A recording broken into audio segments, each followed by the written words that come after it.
Move to the MCQs, जो कि मैंने प्रॉमिस किया था कि जो हमारे एस्पायरेंट्स हैं गवर्नमेंट जॉब्स के लिए या अदर कॉम्पिटिटिव एग्जाम्स के लिए, उनके लिए we will come up with certain very important questions जो कि election of president of India से रिलेटेड हों। तो सबसे ये हर उस व्यक्ति के लिए सुटेबल है जो कि UPSC, state PCS, defence, railways etcetera के लिए प्रिपेयर कर रहे हैं और अपना करियर इन फील्ड्स में बनाना चाहते हैं।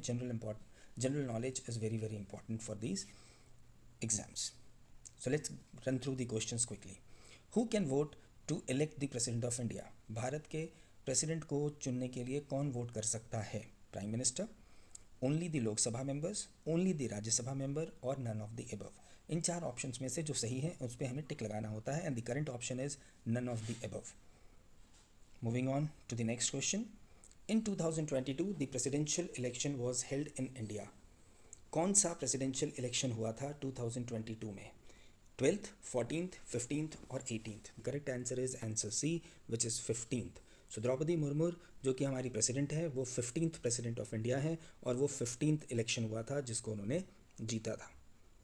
Now let's move to question number 3. Who served as the 14th president of India? यानी द्रौपदी मुर्मू से पहले कौन थे president of India? Option are Pranab Mukherjee, Ramnath Kovind, Pratibha Patil और APJ Abdul Kalam and the correct answer is Ramnath Kovind. Now let's move to question number 4. Who cannot vote for the President of India? याद रखिए normally general knowledge के जो क्वेश्चंस UPSC वगैरह में पूछे जाते हैं वो बड़े ट्रिकी क्वेश्चंस होते हैं, वर्ड्स के साथ खेला जाता है. यहाँ पर पहले हमने देखा था कौन वोट कर सकता है, अब हम देख रहे हैं कौन वोट नहीं कर सकता है. Elected members of Lok Sabha, elected members of Rajya Sabha, nominated members of either house of the parliament और the vice president of India. इनमें से कौन सा व्यक्ति है जो प्रेसिडेंट इलेक्शन में वोट नहीं कर सकता? And the answer is nominated member of either houses. कोई भी नॉमिनेटेड मेंबर लोकसभा, राज्यसभा या लेजिस्लेटिव असेंबली का वोट नहीं कर सकता प्रेसिडेंट के इलेक्शन में. Now let's move to the next question. Which article is of the Indian constitution deals with the presidential elections in India? यानी राष्ट्रपति के चुनाव में से संबंधित कौन सा अनुच्छेद है? आर्टिकल 71, आर्टिकल 54, आर्टिकल 77 और article 58. The correct answer is article 54. Number 6. Who was the first women president of India? Pratibha Patil, Lakshmi Sahgal, Indira Gandhi और Ambika Soni. Very easy answer. The answer is option A, Pratibha Patil. Moving on to question number 7. Who is the sitting president of India? I think everybody should know it, and if you don't know then there is a big concern because the options are Pranab Mukherjee, Ramnath Kovind, Draupadi Murmu और APJ Abdul Kalam. कौन है? The correct answer is Draupadi Murmu. Now question number 8. What is the minimum age to contest presidential elections? 25, 18, 65 और 35. As per Indian constitution minimum age क्या होनी चाहिए presidential elections को contest करने की? And the correct answer is option D, 35. Moving on to question number 9. Who was the first president of India to get elected unopposed? कौन थे जो कि भारत में राष्ट्रपति बने सर्वसम्मति से, यानी उनका इलेक्शन कराने की ज़रूरत नहीं पड़ी, वोटिंग कराने की ज़रूरत नहीं पड़ी? And the option are Babu Rajendra Prasad, doctor APJ Abdul Kalam, Neelam Sanjiva Reddy और Pranab Mukherjee. And the correct answer is option C, Neelam Sanjiva Reddy. Now let's move to the question number 10. Which article of Indian constitution deals with oath and affirmation by the President of India?